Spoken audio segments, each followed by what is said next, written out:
অভিষেক বন্দ্যোপাধ্যায়ের অস্ত্রোপচার বাইপাসের ধারের একটি হাসপাতালে অস্ত্রোপচার হয়। অস্ত্রোপচারের পর হাসপাতাল থেকে ছেড়ে দেওয়া হয় অভিষেক বন্দ্যোপাধ্যায়কে। এবং কদিন আগে অভিষেক বন্দ্যোপাধ্যায় তিনি জানিয়েছিলেন যে চিকিৎসা সংক্রান্ত কারণে তিনি সাংগঠনিক কাজ থেকে কিছুটা দিন তিনি বিরতি নেবেন।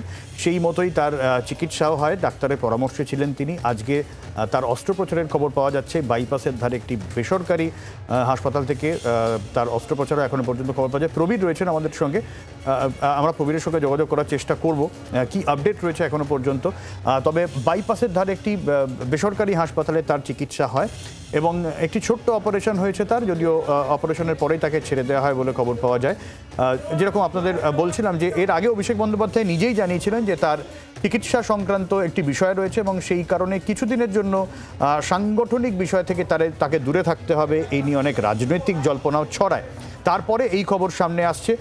যদিও এর আগেও আমরা দেখেছি, এর আগে চোখের সমস্যার কারণে তাকে বাইরে যেতে হয়েছিল, সেখানে তাকে কিছু অস্ত্রোপচার করার এবং চিকিৎসার প্রয়োজন হয়েছিল।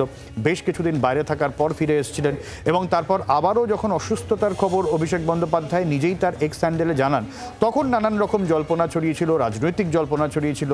কেন ভোটের পরপরেই তিনি সাংগঠনিক কাজকর্ম থেকে বিরতি নেওয়ার কথা বললেন, সেই নিয়ে নানান জল্পনা ছড়িয়েছিল। কিন্তু জানা গেল অভিষেক বন্দ্যোপাধ্যায় যেটা জানিয়েছিলেন যে তার চিকিৎসা সংক্রান্ত কিছু বিষয় রয়েছে, কিছু শারীরিক সমস্যার বিষয় রয়েছে, এই নিয়ে চিকিৎসকের পরামর্শ নিচ্ছেন তিনি।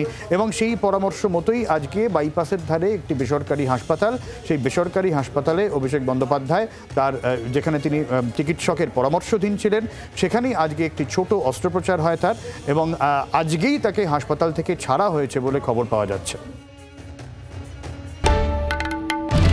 বাংলার আওয়াজ, বাঙালির আবেগ, জি 24 ঘন্টা।